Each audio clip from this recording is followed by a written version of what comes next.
Okay. Welcome, everybody, to Carissa Pobre's MFA thesis talk for the Confluence Low Residency MFA at University of New Mexico.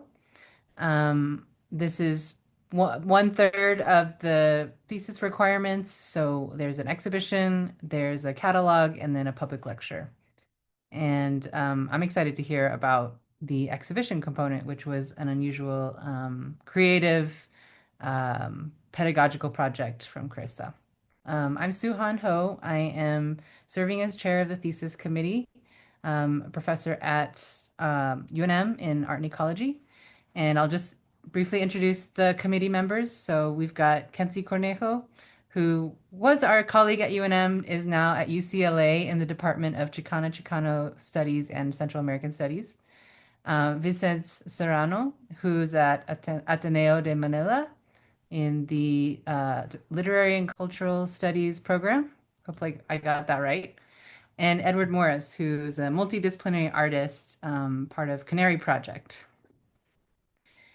So the format of this talk will be, Carissa's lecture component, which will last about 45 minutes. Is that right, Carissa? And then we have a Q&A afterwards. Yes. Um, Hopefully 30, just because 45 is a lot, but we'll see. I usually go over time, unfortunately. But yes. Um, I guess we can begin. So hi, good morning, good evening, or good afternoon, everybody. My name is Carissa, and thank you so much for making the time to join and learn more about this project called Slant School, that is in fulfillment of um, my MFA degree. And this talk is entitled Slant School as Autonomous Study, an inquiry into the social formation of the Global South intellectual activist. Um, so first, I'd like to begin in this way. In no small part, Slant School is the manifestation of a prolonged personal desire for me to understand the political formation of writers as a matter of consciousness, the leap into and lattice work of social action. It's a desire close to what Marxist and revolutionary thinking directs us to, heeding the emergence of the so-called class consciousness, but more rooted and filial to what I've experienced and noticed time and again as a Filipino through the posing of a question, paano ka namulat? There's hardly a satisfying translation of this word, mulat or mulat from the Tagalog, and this questioning in English. It roughly translates to asking a person how you became conscious. That is, and the nuance depending on who you're talking to, how you became politicized or radicalized, enlightened, or aware and educated about social issues, political realities, or truths. It's a strong shorthand meant to rouse political engagement, opening one's eyes to what's happening around us. Oftentimes, in the parlance of not only activists, but even politicos and businessmen, you hear a variation of it, na kailangan ng gumising o bumangon ng mga Pilipino, that the Filipino people need to rise up or wake up. And you might hear anyone from your parent to your teacher espouse a vibe of that sentiment. Mamulat para sa bayan, for the country, they might say. One way or another, I think we all desire for it, or many of us desire for it, ating pagkamulat as Filipinos. And this possibility of bringing about the political consciousness has the heavy emotional load of confronting how deep your politics goes or how much you're willing to stake. Or worse, because we simply have no other choice in the matter. Um, Posing the question, paano ka namulat, is also formulated with flair, sometimes presented in the form of a demand. Kailangan mamulat, to open your eyes. The demand that is, and here I borrow from the Black American poet and scholar Fred Moten, the demand that is lodged in times we call political education, radicalization, where we attribute the so-called rupture of one's political consciousness. It's like asking in English, right, what radicalized you? This signature demand of forming political consciousness, understood to be the class consciousness in the classical Marxist and perhaps rather Western sense, is, I believe, deeply reflective of a prolonged cultural need as a post-colonial country, one that the tides of our history, the chronic constraints of material conditions, the persistence of power grabbing and systemic ills have repeatedly kept us from ating pagkamulat, from our political awakening, from actualizing a critical mass of our ordinary political power and revolutionary justice, and imagining that all Filipinos could live with dignity here in a just and equal society. So, in some sense, I think this is why many Filipinos speak this implicit or explicit demand. Mulat ka ba? Right? Mulat ka na ba? Are you conscious? Are you awake? Are your eyes finally open? It is, to me, a core contemporary question, an articulation of a social and spiritual question and a potentially reparative and revolutionary concept that gets to the heart of a post-colonial project of Philippine society. It's our very lore, if you will.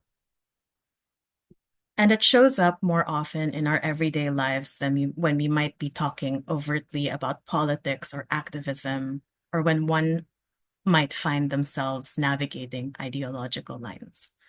The yearning lodged inside the cultural notion of pagkamulat is close to that desire, which is deeply embedded in common social cues, dispositions, affects, mamulat so that one can show up politically in some way.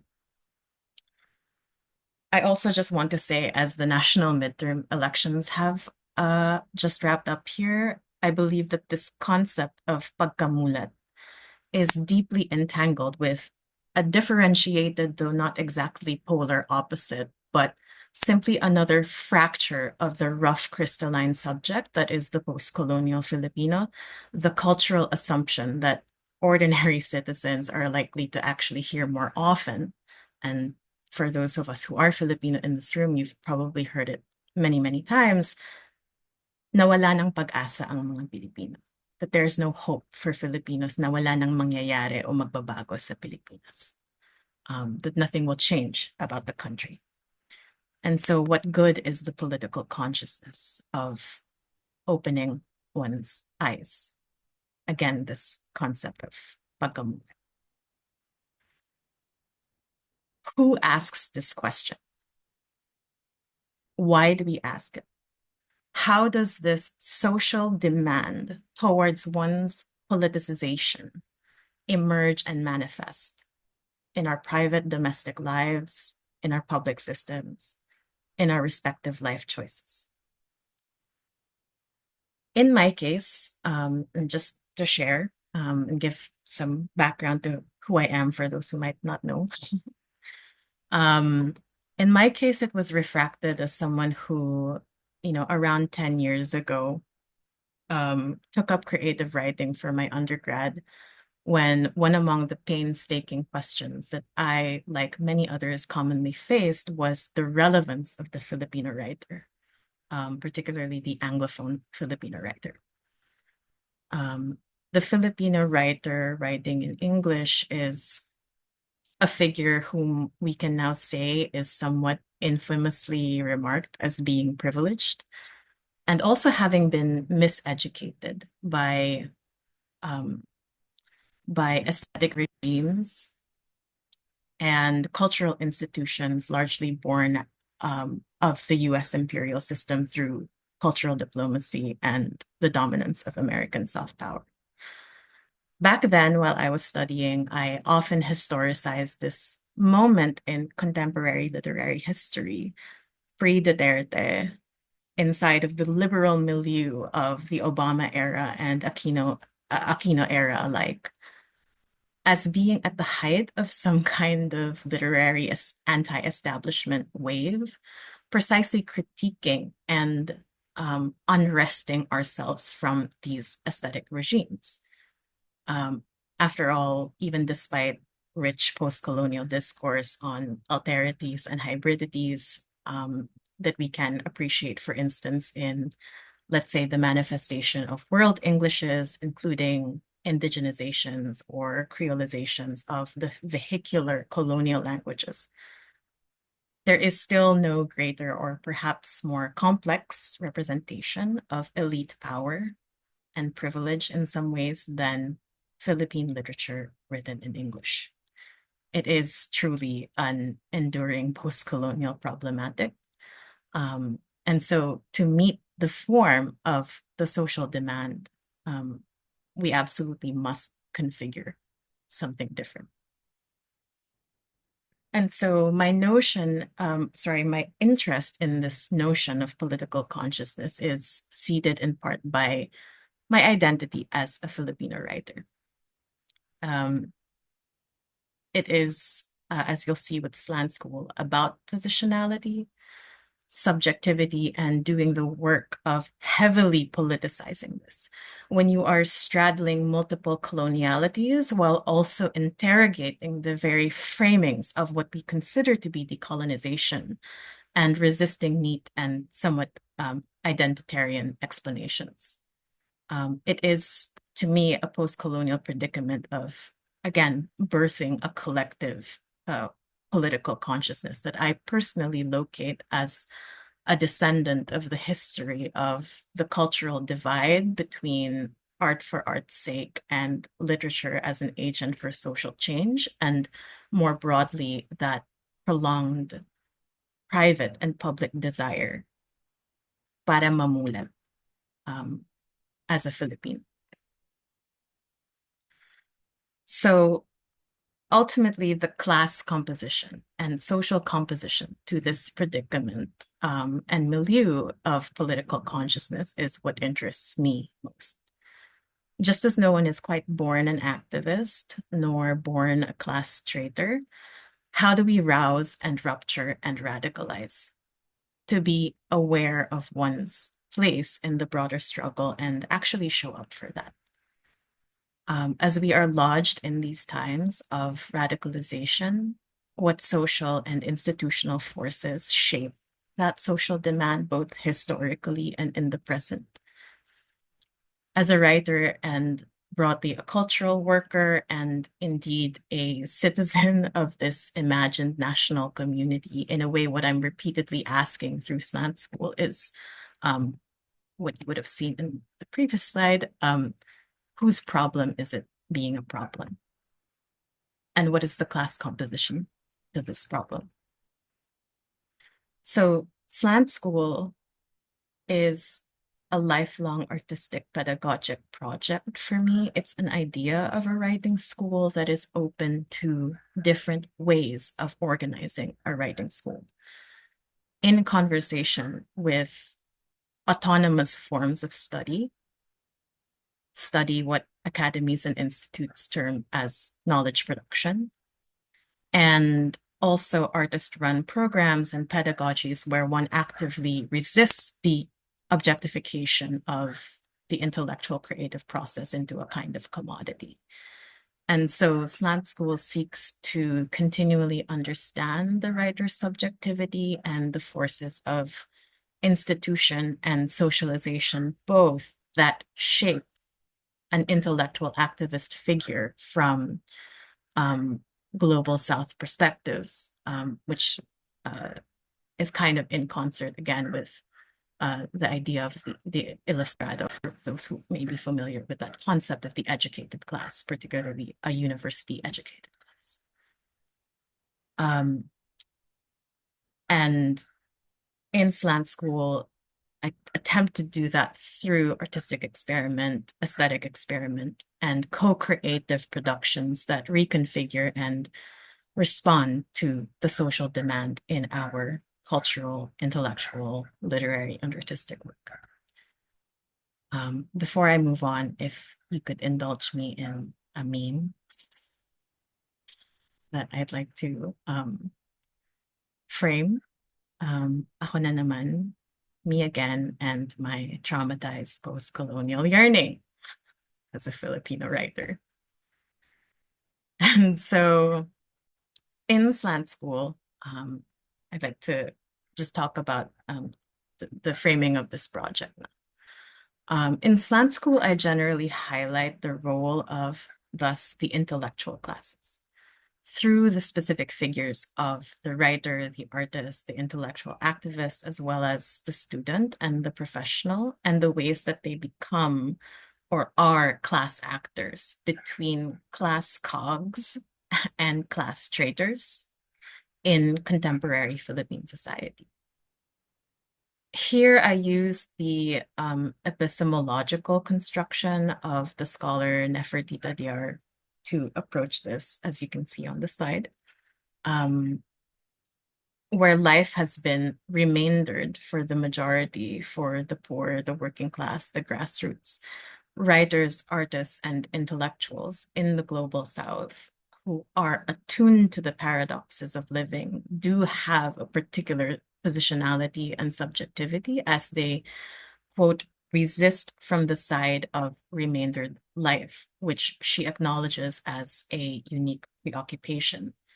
So it is, as Tadiar puts it, a political heuristic challenge and an aesthetic problem and intellectual preoccupation for these classes or class contexts of the global South artist. And so what I imagine that slant school performs is a sociopoetic framing of that class, if not a poetic sociology of that class. Particularly in its inaugural set of activities, a series of 3 independently organized experimental lectures that were held in 2025, April 2025. I wrote, convened, facilitated, and performed these 3 experimental lectures, respectively, on class, education, and place, each with a specific set of inquiries and modalities. Oh, oops, sorry, I ended up skipping. Oh yes, and just to underscore this framing, the importance of this inquiry for me and the sociopolitical force of this inquiry for me is anchored on how we might view class and social life in the global South and in Philippine society when, like many other megacities in the developing world, we tend to experience a very stark reality where we are living inside the reality of chronic underdevelopment and overdevelopment at the same time. As I wrote in Sociology Aslant, the first lecture, and I'll talk a little bit about that later and share some excerpts from that work. For us in the third world, social life is characterized less by fixed signifiers of identity, but rather by relations of power, relations of precarity that pulsate in what I talked about earlier as the social demand. And so class shapes how we view the world. And because we've known our everyday social life under these worsening realities of social polarization and cultural segregation that is encoded in almost all forms and spaces of contact. Many of us who perhaps identify with being in a kind of middle come to appreciate people from different class and social backgrounds largely through exchanges of labor, um, based on relations in their constructed role in class society that is their manifestation and representation as often stolen labor. Um, and so I'll just share a little bit more about where this all comes from briefly before I share some excerpts from the three lectures themselves. Um, why the lecture? Given the interest that I had in the intellectual classes and the kind of various representations and figures of that very complicated figure, um, I wanted to navigate both, I wanted to purposefully navigate the politics of knowledge production. Um, and how many of, I guess, this kind of theorization maybe comes from knowledge production within academic institutions. But these three experimental lectures were independently organized and not as institutionally dependent on under any kind of specific rubric in that way. And in fact, in the second experimental lecture, which is in the form of a dialogue that I had together with um, the students Ninon Espiritu, Ramya Espiritu, and the scholar Stefano Harney in this four-way dialogue. It's really thinking about the politics and poetics of study, which, as Stefano says here, some would call that institution building around knowledge and scholarship, but you might actually prefer to call it enclosure, and things start to get more regulated and legitimized and have forms of legitimization around them. And the second thing that I wanted to share before I share excerpts from the work is on the lecture as a very specific form.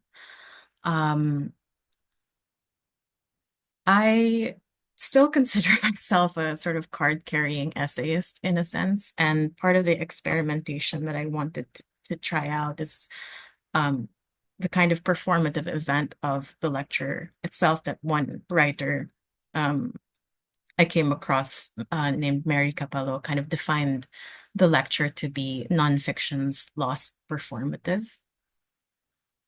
And I think even more broadly, the idea that, again, the intellectual process need not be this object, but rather an event that can be experienced. Um, as another meme, I think this also emanates from just to introduce it a bit more about myself. The essay for me is this very kind of radical form that actually is able to navigate these lines of knowledge production in the way that Slant School, I think, is really has more or less two to three essays that are iterated performatively or in dialogue with other people. So Slant School was a series of these three lectures, respectively titled Sociology Aslant, Development Aslant, and Ego Criticism Aslant. First focusing on class politics, the second focusing on education and the role of the university. And then lastly, this idea of one sense of place, and particularly in the ideas of community, how we form community, and also the concept of mobility.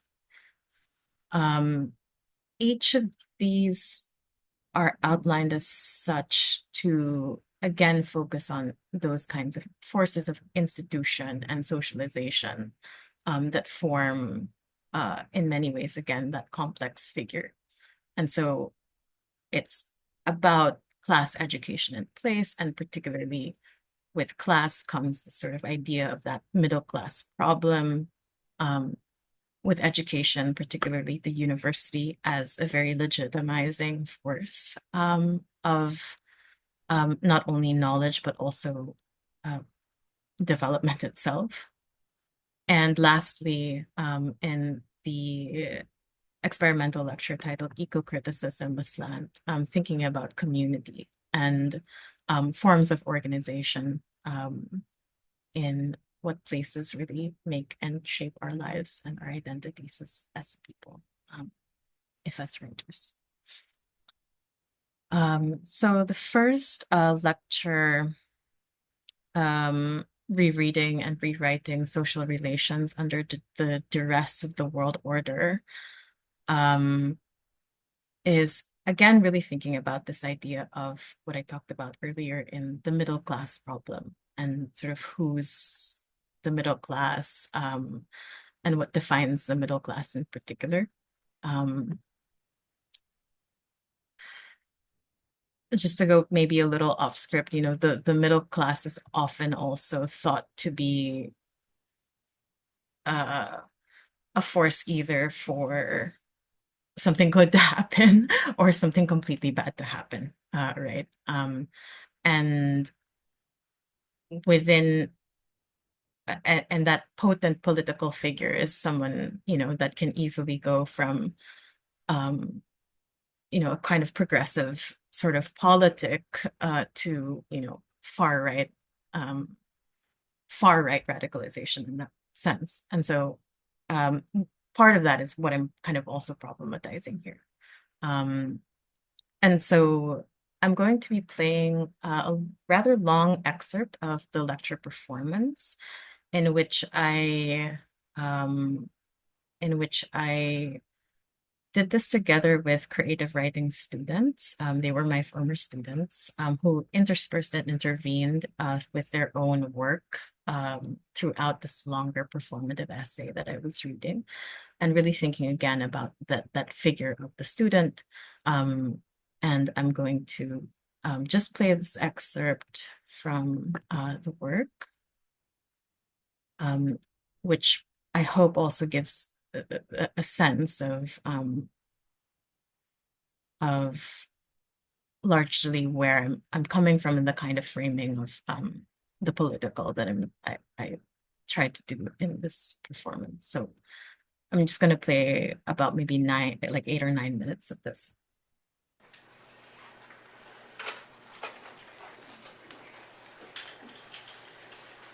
One, as a Filipino, it's my personal dream to explain the state of class relations exhaustively. I'll tell you why I have this dream, which has been more like a fever, more like an illness. Give up on that premise, even scholars will tell you, unless you're courting a kind of madness or speaking in high theory. It's right pointing out that you cannot really give an exhaustive account of something like it. Class, a defining feature of the experience of Philippine society, is both abstract and material, acute and slippery in all the ways that Filipinos, consciously or unconsciously, understand their identity. In fact, not only their identity, but their possibility. And I wanted to give an account of this ever since I was a child. Growing up in middle-class environments, I was the last child of a family of 5 children to have been born out of struggle and out of our old house in Sampaloc, Manila, on Maria Cristina Street. Born to my parents, Erwin and Marity. The family had moved to Quezon City by the time I was born, among the lineage of Manileños who had moved from Old Manila to the peri-urban sprawl of QC around the 80s and 90s. In Barangay Bagong Pag-asa, I grew up protected enough that sometimes I've thought I may as well have grown up in a gated village, though I never did. And through years of private school going to and from home, just like how it happens in almost all my dreams, I knew I was always trying to run away from something. It's the trouble with certain dreams that you won't really know what was real to begin with. You'd have opened your eyes and you find yourself gathering pieces left over from what you thought to be your waking life. Arrange whatever comes your way, I once read in a book. Ever since going to school, which are all among my earliest memories, I had the ill feeling that understanding this reality of class in Philippine society would be like trying to understand how we all got here.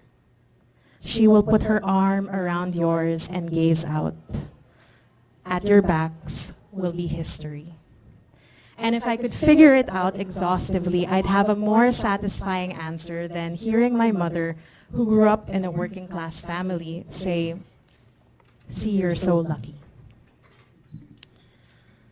The material conditions, the spatial arrangements, the social attitudes of people around me that seemed like they had been born into them. They live in every side comment I heard that festered, every family reunion of a mixed bag of personalities and backgrounds, every conversation cut from the fabric of the nuclear Filipino home that I felt I couldn't participate in. I was studious growing up.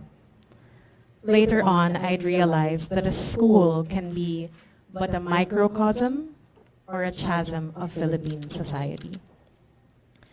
It's in those memories I realize now, trying to understand what we all call now to be social class, that I was trying to look for my own country.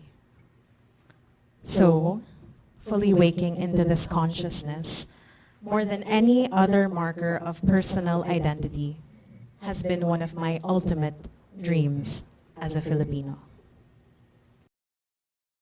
Okay, I won't play the whole clip in light of time, but that's an excerpt from Sociology a Slant that just sent here. That again problematizes class consciousness from the personal and political lens in a very autocritical lens. And so 6 students of mine had interspersed with their own writings during the actual performance. You can hear the whole hour-long performance online as well. The second experimental lecture that I had organized is called Development Slant, Disarming the University. And if the first one was a bit more of a performative modality, this one is more in terms of a dialogue, kind of open four-way dialogue that I had together with, as I briefly mentioned earlier, 2 undergraduate students named Ninon and Ramya, and a scholar who wrote the book The Undercommons and has a number of other books around institutional critique, Stefano Harney. And this dialogue began with thinking of who we are as students and who we were as students, what that again identity, which may not necessarily be something defined, let's say, by a race or gender, but this that kind of poetic identity, and even that class identity of perhaps being a promise. And so this dialogue, I wanted to actually share an excerpt of this dialogue that largely happened among the 4 of us to think of these questions when we were asking about, professionalization of students and how this creeping management of university life and student life is being experienced right now, and perhaps different ways to consider that context. I wanted to share a kind of beautiful surprise, and I think this person is in the room actually, of someone who also engaged with us in this dialogue, and talked about their experience in perhaps transiting these kinds of class contexts from one to another in the education system. So I'm going to play that here. I have a very interesting background. I grew up in the Philippines till I was 13. So I'm very acquainted with the Filipino system, but then I moved to the United States, and then I am now a student at UT Austin. On top of that, I grew up in a border community, which is El Paso, Texas, which borders Mexico and New Mexico. So I have a lot of different positionalities when it comes to education based on, well, one in the Philippines, I was in a private school, and then I had like families with like PhDs and MDs. Moving to the States, being an immigrant, and then having to navigate the public education system and also navigating an American school for the first time and how that works. Um, I suppose when I'm thinking about my identity, like as a student, it's very much shifted depending on like socioeconomic factors and all these other things. And there's a lot of things that influence how my education was. I guess something that I would like to say in terms of the university, and the university that I go specifically. So UT Austin is a mixed bag in a lot of ways. Well, the bad part is obviously it's a state school funded and by the Texas government, and also there's a bunch of like oil grants and stuff. So there's a lot of bad things going on there, and they've cut a lot of DEI programs and things like that, which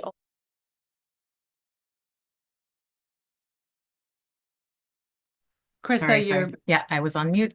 As much as I would love Bettina to have played the whole clip. In light of time, I'm going to move ahead. But again, these emergences through the three lectures kind of talk about this, right, quite fluid concept of class that's kind of built and seeded throughout the work. And of course, you can read and listen to the full dialogue as part of Slant School.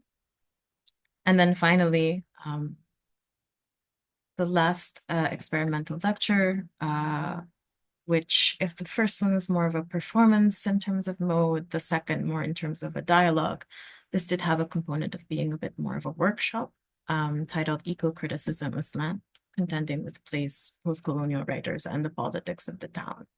This was held last April 23 in Baguio City, mountain town outside of Metro Manila. And during this session, we talked quite a lot about place, and the whole prompt of it was really thinking about what places make us as writers and as people, and what place actually means. And it began with a series of with two prompts to think about a place of reception, a place maybe that somebody considers home, and a place of return, a place that you, let's say, walk to a lot, a place that you revisit or find yourself traveling or commuting to. In constructing together and dialoguing together about place in a group discussion, and then having a working session to create a collaborative photo essay based on the photographs that each participant was tasked to bring, and write based on the prompts of reception and return.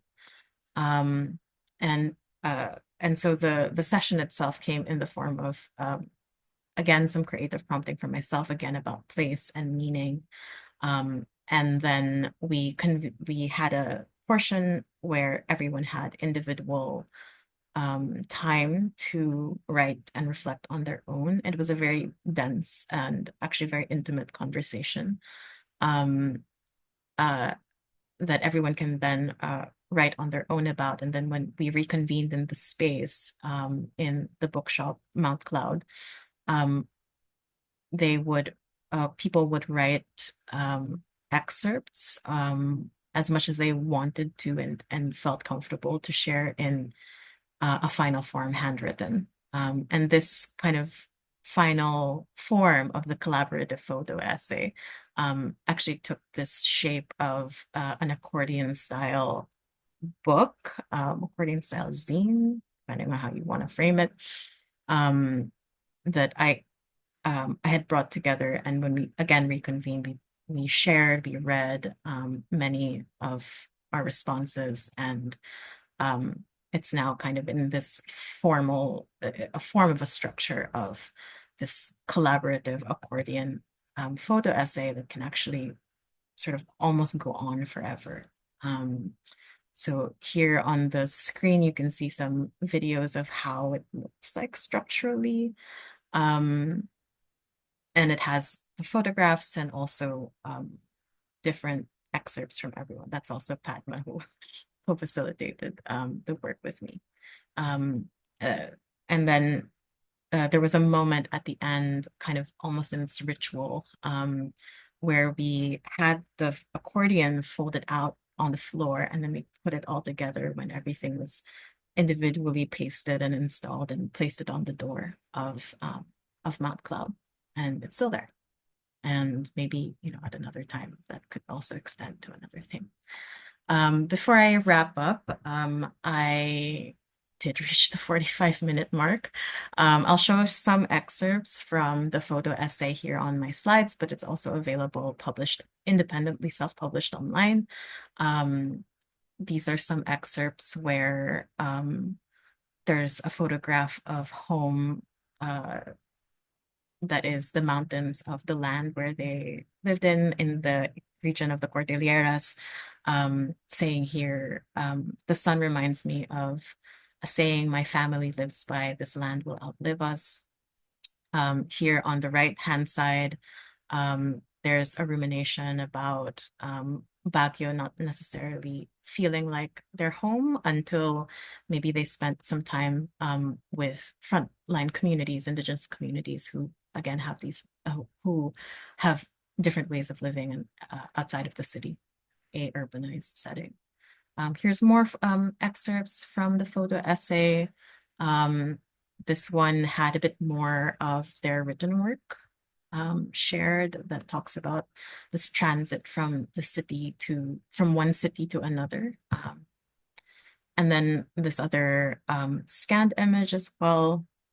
Again, responding to different places here. You can see on the left side, it talks about a certain palenque or market in Baguio City. There's also, just briefly to note for those at UNM in New Mexico, there's also a version of this installation, this as an installation in the group exhibition on site.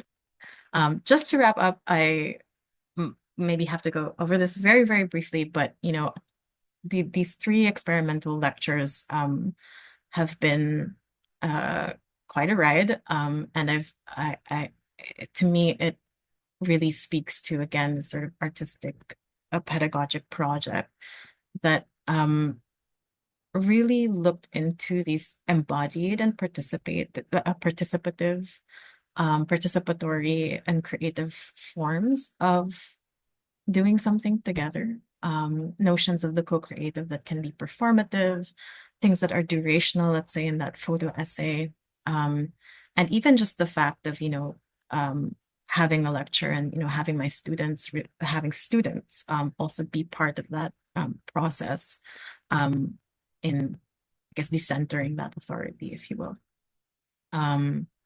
Yeah, and I guess I've learned a lot throughout it, and I just want to open time for any questions. But I could go through maybe some of these maybe in detail, but that's it. That is